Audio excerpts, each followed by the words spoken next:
Ya. Nah, apakah sebetulnya kasus Harun Masiku ini sesuatu yang amat sangat penting diungkap oleh KPK? Ya, kalau kita buat menurut saya sih skala, ini mungkin skala 9 sebetulnya gitu. Skala 9 ini artinya cukup genting begitu Pak ya? Skala 9 itu artinya di bawah, genting itu kan 1. Oh, baik. Iya dong ya kan.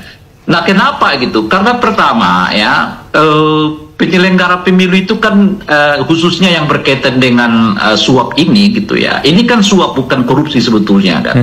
Ya kan lebih tekanannya itu kepada Pak Wahyunya gitu loh, Bang. Betul. Karena sedangkan Pak Wahyu sendiri sudah ditersangkakan ya? Sudah ditersangkakan. Nah, itu pertama gitu. Lagi pula ini hubungan lebih bersifat personal sebetulnya antara Wahyu dengan katakanlah Harun Masiku dalam hal ini gitu. Nah, itulah bedanya suap itu dengan korupsi. Kalau korupsi itu kan uang negara yang diambil gitu. Ya. Kalau suap itu sebetulnya hanya kebijakan yang dibuat oleh penyelenggara negara demi kepentingan orang per orang gitu, tanpa kehilangan keuangan negara sebetulnya.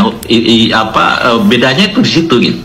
Nah, makanya kalau saya sebut kita buat skala, ini skala 9, apalagi sampai kemudian mengejar ya seperti Hasto gitu ya, yang boleh dibilang itu malah mungkin yang ke-14-15 gitu loh. Jadi perkaranya gitu. Jadi Pak Rey, Anda melihat ini memang benar-benar kental sekali muatan politisasi hukumnya Pak Rey? Ya, Anda sendirilah yang menyimpulkannya, kan kita hanya menjelaskannya, yang membuat narasinya. Kalau soal kesimpulan silakan disimpulkan sendiri gitu kan. Nah, oleh karena itu ini yang kedua. Nah, yang ketiga, Harun Masikunya sendiri belum tertangkap. Tiba-tiba ada lagi ini pelaku barunya.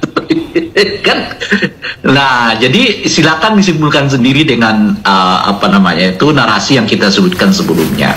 Satu, ya kita udah lama mendengar bakal ada orang-orang yang ditersangkakan lah dari orang-orang yang kritis selama ini kepada Pak Jokowi dan sekarang kepada Pak Prabowo. Ya. Kedua, ini kan kasusnya suap bukan korupsi ya kan. Kalau suap itu lebih sebetulnya lebih bisa terkelola dalam pengertian dia kan tidak kehilangan tidak hilang uang negara.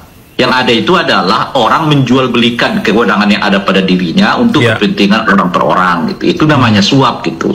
Bedanya dengan korupsi adalah mengeruk uang negara gitu. Jadi yang dirampok, diambil, dicuri itu uang negara gitu.